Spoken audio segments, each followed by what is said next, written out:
Ashamaa fuunee akkam jirtanii kabajamtoota fi jaalatamtoota chaayinaalaa ayyaantu asallaa jiru jalatti argamtan nagaan koo bakka jirtattis naa qaqqabu. Baga jiraattanii baga eeggamtanii yoon eegdanii anillee obboleettiin keessan nagaa guutuun qaba. Baga naa jiraattanii iddoo jirtanitti fayyaan keessan nagaan keessan naaf haa baay'atu. Isiniin jechuun jaaladhaa egaa ka viidiyoo yeroo darbee meeshaalee obboleettii teenyaa eessa akka deemu wajjiniin viidiyoo isin hojjedheen ture meeshaa sun galata waaqayyoo rabbiif galanni haa ta'u meeshaan odoo mudoo tokko hin godhatin naabbayee too jira har'a ka meeshaa kana fe'uuf jechuudha alatti gadi guurree too jirra akka argaa jirtan meeshaa kana irraan butinaa obsaan dhaggeeffadha meeshaaleen kun immoo ji'oota turee jira ganna keessadha meeshaa kana irratti hojjedhee jechuudha ka meeshaaleen gaafa baay'atuu fi gaafa onnee hedduun tura. Gaafa turu kan biratti meeshaa bareeda ta'ee fi haala mana isaa wajjin hin deemu haala meeshaa wajjin deemu wajjin kan irratti hojjennu wanni TV standii kana ani hojjisiifadheen ture asumaan TV standii kanallee ilaaltanii isiniin jechuun jaaladha. Anama mana kiyyatti biiffee kiyya wajjin hin deemuu dide maaliif amma kan ishii kuni meeshaalee ishii wajjin deema akka qalama diizaayinii kiyya kan bakka kiyya gurraachaa san kan ishii adiitti godhamee too dibamee Qumsaaxinii kana ijoolleen baay'een hojjisiifattanii jirtu. Diizaayinii isaa baay'ee bareeda. Baay'ee waan adda ta'ee fi baay'ee nama hawwatu karaa kutaa hirriba keessanii gaafa galtan diizaayinii baay'ee bareedu. Anillee kanarratti ijoollee baay'eedhaaf viidiyoo irratti hojjedhee jira. Kan garuu erga gaafa hojjedheeti meeshaa hojjetamee baay'ee keessaa haarawa kan ta'e qumsaaxinii kanaadha jechuudha. Baay'een itti gammade. Xalabachuu bichaa osoo hin ta'in meeshaan gaafa hojjetamee namaa bahee haala kanaan namaa taa'u caalaa wanni nama boqachiisu wanni nama gammachiisu tokkollee hin jira dheetillee yaadu dhugaa dubbachuuf jechuudha. Maaliif as keessatti isin warri birrii kennitan raftanii bultan ani garuu baay'een dadhaba. Maaliif hoonaan jettan maal ta'ina maal mudoo godhatin ani kanuma keessaa wanni ani sodaadhu jiraate tanan lafa kanatti dubbiidha. Dhugaa ani hiyyummaa kuteen keessa darba rakkina kuteen keessa darba rabbii kee wajjin jechuudha. Dubbii namaa baay'een sodaadha baay'een jibba maaliif waan hiyyummaa ta'e hojjettee xaartee tooftaatti godhattee kaan taate keessaa baata. Dubbii namaa garuu mataa si dhukkubsa. Haga nama amansiisu dubbii namaa deddeebisturra deemtee waan tokko hojjette bu'aa tokko buuftee deebita. Gaafa garuu dubbii namaa deddeebiftu bu'aa sin argatu namni sunis yookaan nama rabbi gargaarees illee si hubachuu danda'a jechuudha. Kanarraa kan ka'e of eeggannoo guddaan godha. Rabbi illee na gargaaree mudoo tokko malee meeshaa namaa naa baasaa jira. Kuni gargaarsa rabbiitidha. Dhugaa alaafinnati yookaan itti gaafatamummaa jechuun waan xiqqaa miti. Meeshaa nama tokko lamaati miti. Meeshaa biyyaansi jechuudha. Ani amma meeshaa nama 6 nama 7 yeroo tokkicha jechuudha. Meeshaan hojjetamu kun jechuun waan xiqqaa miti.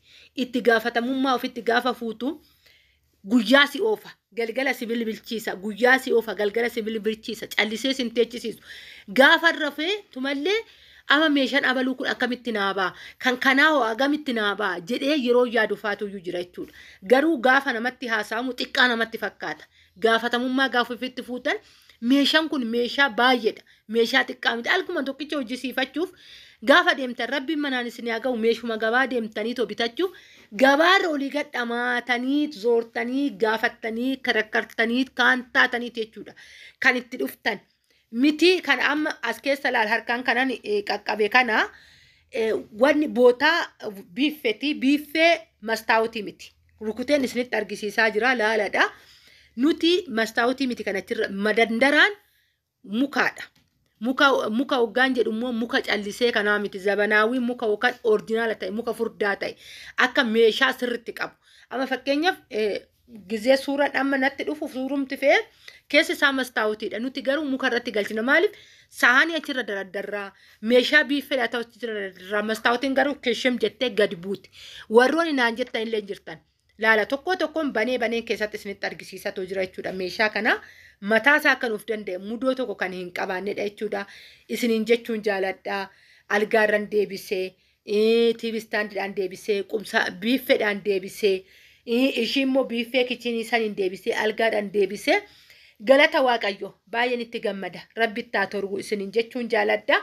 Warroonni immoo meeshaan keessan obsaan na bira jiru obsaan eeggachaa jirtanillee rabbiin nama guyyaa sanii isinaa taasisuu nama nagaadhaan meeshaa keessan akkanumatti ijaan argu isin haa taasisu anas immoo rabbiin na gargaaree nama waan hojjetame kanatti boqadhee odoon ittiin saalfatiin karaa miidiyaa akkam fidus rabbiidha kan na taasise waan ta'eef as keessatti rabbii kiyyan galateeffadha. Turtii ji'oota dheeraadhaan booda meeshaan kun kan bahe jechuudha. Meeshaan kun baay'eedha. Kanarraa kan ka'edha jechuudha. Kanan isiniin jechuu jaaladha. Kana har'a fe'ama eessatti fe'amaa naan jechuun keessan hin ooltan. Eessatti fe'ama meeshaan kun gaafa naan jettanii meeshaan kun Arsii Boqojjii keessa darbee magaalaa Maraaroo fe'ama. Isiniin jechaan ture kaatanaan durallee bakka feetan jiraadha naannoo Oromiyaa keessa Shawaa keessan haa ta'u Arsii keessan haa ta'u Baalee keessan haa ta'u qaxxaamurree naannoo Oromiyaa keessa bakka kamiyyuu hin deemna biyya keenyadha waan ta'eefuyyuu ni geessina isiniin jechuun jaaladha. Wanni karaan nu daangessu tokko homuyyuu hin jiru. Isiniin jedheen ture har'allee kaa eessa deema magaalaa Maraaroo deema meeshaan kunillee arra gadi guullee bareechinee walawwallee bareechinee tidha jechuudha kan gadi baasne haala kanaan bareedee taa'ee fe'amuuf jechuudha. Makiinaa eegaa jirra. Makiinaa gubbaatti immoo maa waraabne jechuu dandeessanii makiinaa gubbaatti ijoolleen feetu dhugaa dubbachuu fi baay'ee roqomu. Ijoolleen kaawwan kana hojjetan ijoollee isaaniifillee miira isaanii eeguun dirqamaadha. Sababbiin maaliin hoggaa jettanii ijoollee humna ofiitiin bulanidha. Ijoollee humna ofiitiin bulan kana immoo waan biraatti fakkaata.